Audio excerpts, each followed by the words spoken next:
Зертханада зерттеу жұмыстары микробтар туралы болады. Бүгін бізге керек заттар су, алақан, сабын, сұйық сабын керек болады. Балалар, қазір біз алақанмен жұмыс жасайтын боламыз. Суға салу арқылы алақанымыздағы микробтарды көреміз. Балалар, қазір біз бірінші зерттеу жұмысымызды бастайық. Қолымызға алақанымызды алайық. Суға салу арқылы микробтарды көрейік.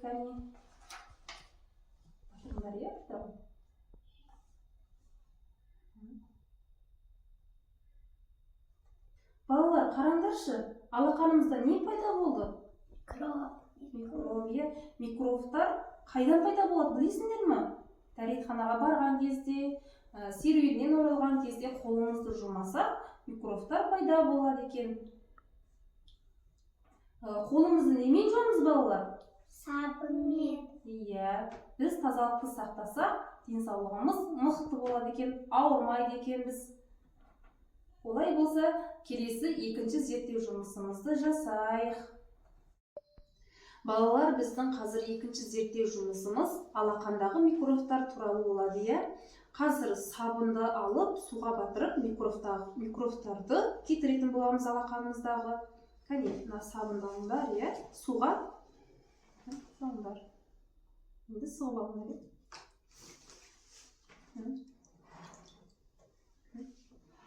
Енді қолымыздағы микробтарды кетірейік.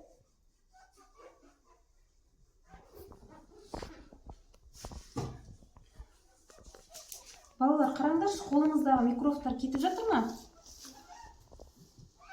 Күнделікті біз сабынды пайдалансақ, қолымызды уақытылы жуып жүрсек, осы микробтар біздің қолымызда болмайды екен.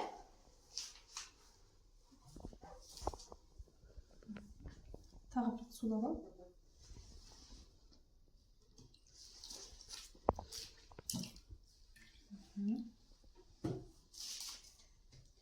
Балалар, қараңдаршы, микробтар кетті ме? Кетіп жатыр ма? Жарайсыңдар.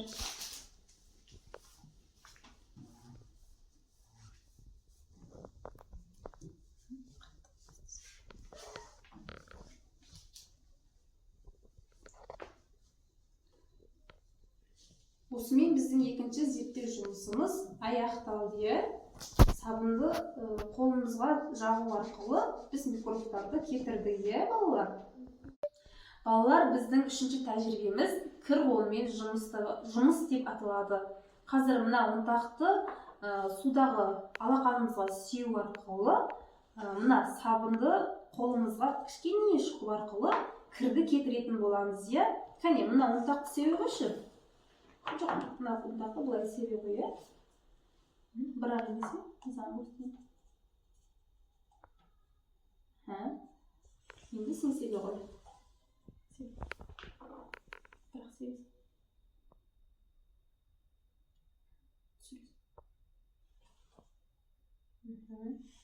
Қараңдаршы, балалар, қолымыз кір болды ма? Кір болды.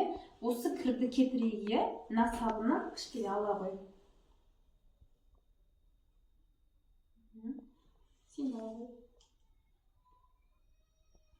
Енді, кәне, кір қолымызға істейікші. Балалар, қараңдаршы. Қалай кетті, кіріміз. Қолымыздағы кір кетті ма?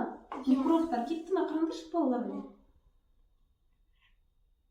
Осылай міне күнделікті сабынды қолдану арқылы қолымыздағы микробты, кірді кетіре алады екенбіз, балалар. Балалар, бүгінгі зерттеу жұмысымыз аяқталды. Бүгінгі зерттеу жұмысына қатысқандарыңа рахмет. Сау болыңыздар.